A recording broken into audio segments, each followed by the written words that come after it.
Hello mga ka-housewife! Saturday na naman, kaya family day.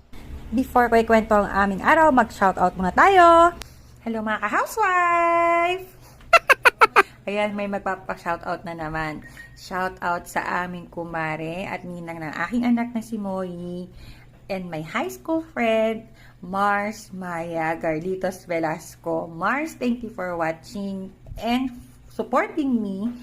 Please keep on following my videos. Truly appreciated, Mars. Thank you so much. Bye! Ayan, so tapos na tayo mag-shoutout. Ikwento ko na ang aming araw ngayon. Paggising agad ng husband ko, inayos na niya yung kanyang kite. Sabi niya, gagawa siya ng sarili niyang kite para tag-isa sila ni Moy. So, pagkatapos namin kumain, naligo na siya, itinuloy na naman niya yung paggawa ng kanyang saranggola. Tinahipan niya yung kanyang mga saranggola, o, diba? Tapos yan, kinortehan lang niya, kortehan. Binigyan niya ng body, design yung kanyang kite. Kinat lang yung mga side at pati yung mga sinulid na sobra. Tapos nilagyan lang niya ng mga design sa sides para naman daw maganda tignan yung kanyang kite. Tapos natutuwa ko sa husband ko kasi napaka-supportive niya. Sabi niya i-video ko daw yung mga ginagawa niya para pwede kong gawing content dito sa Facebook. Kaya naman mas ginaganahan ako sa ginagawa ko ngayon kasi nandyan siya na nakasuporta sa akin. And patapos na siya.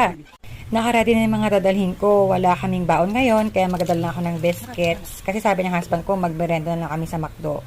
Ang liit ng bag ko pero maraming laman sa loob. Nakakatuwa. Ayan, papunta na kami. Malapit na. Tapos medyo na-traffic kami ng very very light dito. Tapos natuwa ako kasi nagdala na kami ng aking upuan. Medyo hindi mahangin ngayon. Oh, ayan, di ba? Oh, di ba? Feeling, madam. Pero nag-enjoy naman yung daughter ko kasi hindi ganun kahangin. Oh, di ba? Yung pa ako nagpapayakoy. Ayan, nagpapalipad na ng saranggola ang aking anak at ang aking asawa sa banda roon. Yan, sobrang enjoy ng anak ko. Pati ng asawa ko. Pero this time, hindi na ganun kalakas yung hangin. Kaya nag-decide yung asawa ko at anak ko na bumili muna ng snacks namin sa malapit na Watsons. Ayan. Sprite, Pepsi, and Mogo-Mogo, baka naman. Kaya ayan, nagmerienda muna kami, tapos nagpahinga muna saglit yung dalawa, pati ako. Yan, kumain muna kami, nag-snacks muna kami dito. Tapos yung upuan ko, pinahiga namin para tatlo kami makaupo. Tapos na kami magmerienda ng asawa ko, yung anak ko nanonood na ng YouTube. Yan, nag-rest na silang dalawa. Hindi na sila nagpalipad. Pati yung mga kite nila tulog na, oh.